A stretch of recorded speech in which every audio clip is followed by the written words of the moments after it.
আমি elevator education থেকে Souvik sir কথা বলছি। আজকে ভিডিওটা অত্যন্ত গুরুত্বপূর্ণ ভিডিও। যারা ছেলে বা মেয়েকে এমবিএতে অ্যাডমিশন করাবার কথা ভাবছেন পশ্চিমবঙ্গে, তাদের জন্য এই ভিডিওটা তো একদম পুরোপুরি দেখা উচিত। এবং স্টুডেন্টদেরও বলছি, যাদের এমবিএ অ্যাডমিশন সম্বন্ধে অন্তত ওয়েস্ট বেঙ্গলে কোনো আইডিয়া নেই, তাদের তো এই ভিডিওটা একদম প্রথম থেকে শেষ অবধি দেখা উচিত। তো প্রথম কথা বলি, দেখতেই পাচ্ছ যে আমি যেটা দিয়েছি যে টায়ার 3 কলেজ। এবার এই এমবিএতে টায়ার 1 কি, টায়ার 2 কি আর টায়ার 3 কলেজ কি, এটা আগে জেনে নাও, তারপর বলছি। টায়ার 1 কলেজগুলো হচ্ছে আমাদের ভারতবর্ষের সব থেকে টপ মোস্ট কলেজগুলো, এমবিএ টপ। সেইগুলোর মধ্যে আইআইএমগুলো পড়ে, আরও কিছু কলেজ পড়ে। এবার এইগুলোর পর যে নেক্সট যে স্ল্যাবটা এমবিএর, সেগুলো হচ্ছে টায়ার 2 কলেজ। এদের স্ল্যাবটা হচ্ছে আইআইএমের থেকে বা অন্য যে টায়ার 1-এর কলেজগুলোর থেকে একটু নিচে। এদের স্যালারি প্লেসমেন্ট কম্পারেটিভলি টায়ার 1-এর থেকে কম হয়। এরপর আসছে টায়ার 2-এর পর টায়ার 3, লাস্ট টায়ার। এগুলোর মধ্যে আমাদের পশ্চিমবঙ্গের যে কলেজগুলো টায়ার 3-এর মধ্যে পড়ে, তাতে কিছু গভর্নমেন্ট ইউনিভার্সিটি যেমন ক্যালকাটা ইউনিভার্সিটি বা যাদবপুর বা কল্যাণী বা বার্ডওয়ান, এই সমস্ত যত রকম আমাদের গভর্নমেন্ট ইউনিভার্সিটি আছে সেগুলো পড়ছে। এবং তার সঙ্গে ম্যাকআউট ইউনিভার্সিটিও আমাদের, মানে মৌলানা আবুল কালাম আজাদ ইউনিভার্সিটি অফ টেকনোলজিও পড়ছে। এবং কিছু প্রাইভেট কলেজ যারা অটোনোমাসভাবে চালাচ্ছে এখন, যারা অনেকে আছে, যেমন ব্রেনওয়্যার ইউনিভার্সিটি আছে, আরও আছে ইউনিভার্সিটি যেরকম প্রাইভেট টেকনো ইউনিভার্সিটি আছে। এইগুলো কিন্তু যদি আমি প্লেসমেন্টের নিরিখে ধরি, এই কলেজগুলো তো, বা প্রাইভেট ইউনিভার্সিটিগুলো বা গভর্নমেন্ট কলেজগুলো এবং ম্যাকআউটের আন্ডারে প্রাইভেট কলেজগুলো, সেগুলোকে আমরা মোটামুটি প্লেসমেন্টের বিচারে যদি করি এমবিএ, সেক্ষেত্রে টায়ার 3 হিসেবে ধরতে পারি, একদম লাস্ট। এবার প্রথম কথা হচ্ছে, দেখবেন আমাদের পশ্চিমবঙ্গে যে টায়ার 3 কলেজগুলো প্রাইভেট আছে, বেশিরভাগ ক্ষেত্রেই যেগুলো ম্যাকআউটের আন্ডারে কলেজ, যেহেতু আমি আজ নয় 2007 থেকে এই পড়াচ্ছি, এবং ম্যাকআউট তখন ছিল, ম্যাকআউট মানে ছিল old WBUT, West Bengal University of Technology তখন নাম ছিল। তো 2007 থেকে আমি ম্যাকআউটের ছেলেমেয়েদের পড়াচ্ছি, এবং 2007 থেকে আমার কাছে এখনও অবধি, এই 2025 মানে প্রায় 18 বছর হয়ে গেল, এই 18 বছরে আমার কাছে ম্যাকআউটের আন্ডারে বহু ছাত্রছাত্রী এমবিএ করতে করতে সেমিস্টারে টিউশন নিয়েছে বিভিন্ন কলেজের। আইএম ছিল, টেকনো ছিল, হেরিটেজ ছিল, আইবিএমআর ছিল, এমনকি আরও অনেক কলেজ ছিল, যেগুলো তোমার আইআইএমএস উলুবেড়িয়া ছিল, তারপর রিজেন্ট ছিল, তারপর তোমার টেকনো ইন্ডিয়া ছিল, নেতাজি সুভাষ ছিল, আরও অনেক কলেজ আছে। দুর্গাপুর বাইরের কলেজের ছেলেমেয়েও এখন অনলাইনে করোনার পর অনেকেই পড়ছেন।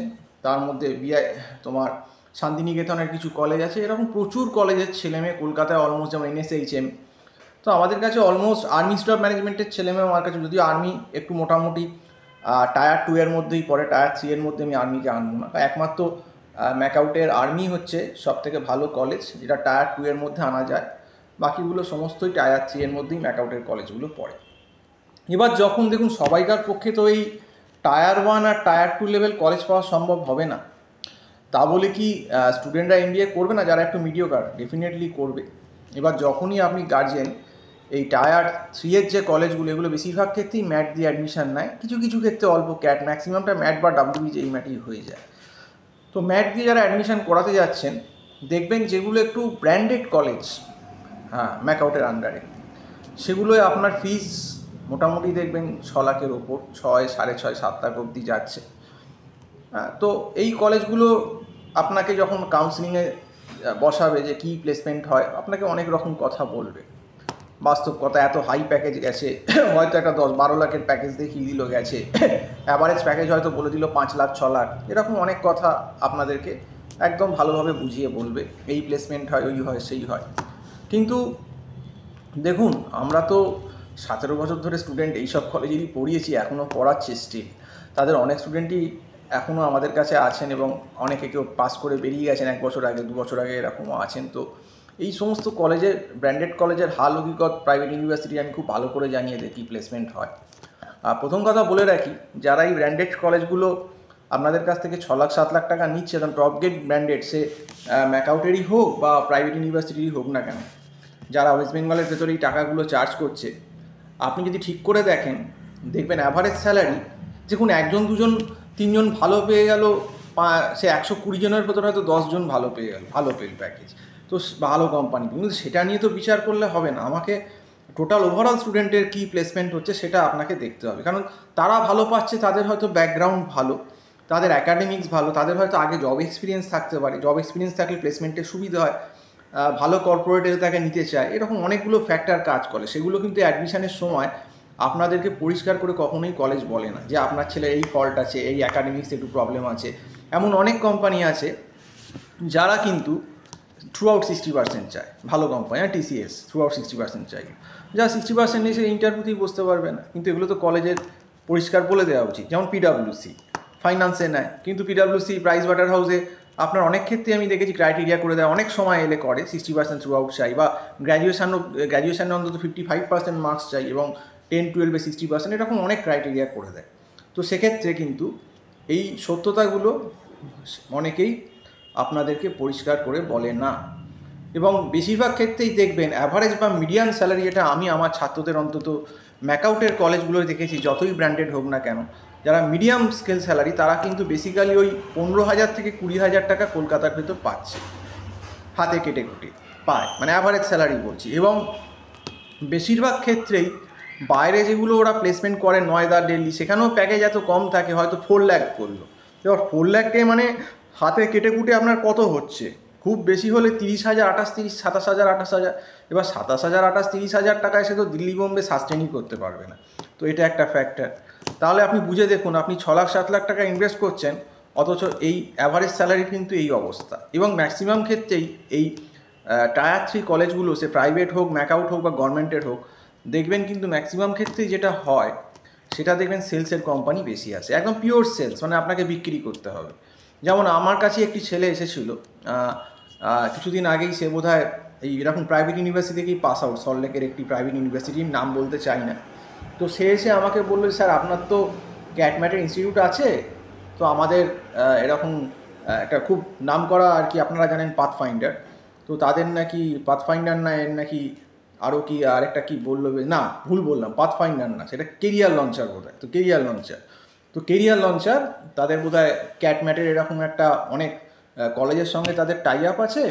তো এরকম সেমিনার মতো করা হচ্ছে, তো আপনার যদি কোনো স্টুডেন্ট এরকম থাকে যারা MBA করবে, তাদের যদি একটু আমাদের এই কার্ড ইনভাইট করেন, তারা যেন সেই সেমিনার অ্যাটেন্ড করে। তো আমি বুঝলাম এটা পিওর কেরিয়ার লঞ্চারের বিজনেস পলিসি। তো এই ছেলেটিকে মার্কেটিং এক্সিকিউটিভের কাজ দিয়েছে, তার কলেজ থেকে প্লেসমেন্ট হয়েছে এই কেরিয়ার লঞ্চারে। কিন্তু কী ফিউচার আছে এই এডুকেশন সেক্টরে?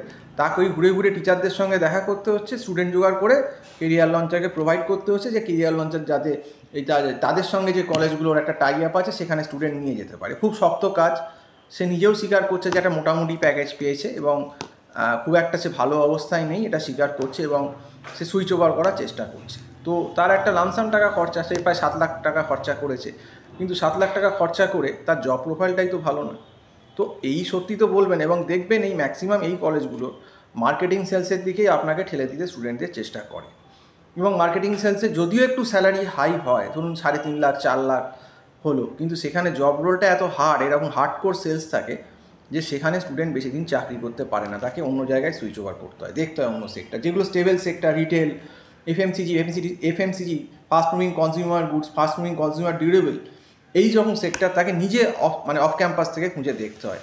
কিন্তু কলেজে ম্যাক্সিমাম কলেজে ফাইন্যান্স এইচআরের কোম্পানি, এই টায়ার 3 কলেজগুলোতে পার্টিকুলারলি বলছি, ওয়েস্ট বেঙ্গলে এইচআর আর ফাইন্যান্সের প্লেসমেন্টের অবস্থা সব থেকে খারাপ। ফাইন্যান্সের তাও কিছুটা হয়, খুব কম, এইচআরের অবস্থা আরও খারাপ।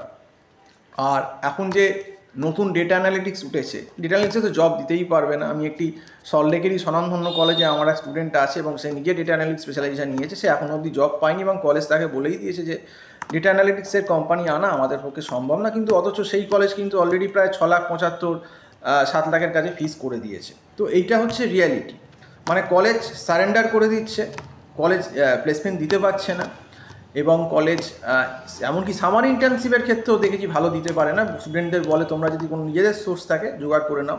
এবং সামার ইন্টার্নশিপের ক্ষেত্রে এরকমও হয়েছে যে যারা অ্যালুমনি স্টুডেন্ট আছে, মানে সেই কলেজেরই সিনিয়র স্টুডেন্ট, তাদেরকে ধরে করে যদি স্টুডেন্টদের কিছু পাইয়ে দেওয়া যায়, এরকমও আমার অনেক সিনিয়র স্টুডেন্ট আমাকে রিপোর্ট করেছে। তো এই হচ্ছে হাল হকিকত অবস্থা। তো অ্যাভারেজের স্যালারিটা আমি যা দেখলাম, আমার স্টুডেন্ট এতদিন পড়িয়েছি বা এখনও যে অবস্থা, ওই অ্যাভারেজ স্যালারি কিন্তু ওই হাতে কেটে কুটে 15 থেকে 20 হাজারের ভেতর থাকে। এবার যার যেরকম কপাল। এবার কেউ খুব ভালো হলো বা কোনো একটা জায়গায় সে পেয়ে গেল কোনোভাবে অন ক্যাম্পাসে, সংখ্যাটা খুব কম, ওই যে বললাম 120 জনের ভেতর হয়তো 7-8 জন, তো সে হয়তো একটু হাই প্যাকেজ পেয়ে গেল, তারা কয়েকজন 6-7 জন, তো সেটা দেখে তো বিচার করে আমাদের কিছু হবে না। কিন্তু ওভারঅল সিনারিওটা তাই। এবং যখন এই কলেজগুলোয় অ্যাডমিশান করায় টায়ার 3 কলেজগুলো, তখন গার্জেনদের এবং স্টুডেন্টদের খুব ভালোভাবে ব্রেন ওয়াশটা করে। আমি বললাম মগজ ধোলাই করে, পরিষ্কার কথা। সেই যন্তর মন্তর ঘরে ঢুকিয়ে যেমন হীরক রাজা করতো সেরকম। এই যে আমারই একটি স্টুডেন্ট আছে, সে লোন করে সাউথ কলকাতার একটি কলেজ থেকে পড়েছে ম্যাকআউটের আন্ডারই।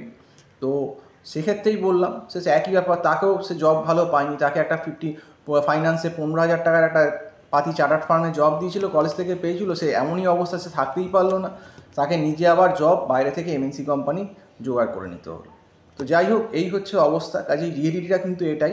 ওই 6.5 লাখ 7 লাখ টাকা দিয়ে কেউ ভাববেন না যে আপনাকে 40-50 হাজার টাকার জব কলকাতার ভেতর কিন্তু এই টায়ার 3 কলেজগুলো আপনাদের সঙ্গে সঙ্গে বললেই দিতে, এটা কিন্তু সবাই করে দিতে পারে না। খুব ক্যালিবার স্টুডেন্টগুলো কোনো একটা প্লেসমেন্ট হয়ে গেল, সেক্ষেত্রে পারে, আদারওয়াইজ কিন্তু পারে না। তো যাই হোক, আজকে এই রিয়েলিটিটা আপনাদের জানালাম। সম্পূর্ণ ভিডিওটা দেখার জন্য অসংখ্য ধন্যবাদ। নমস্কার।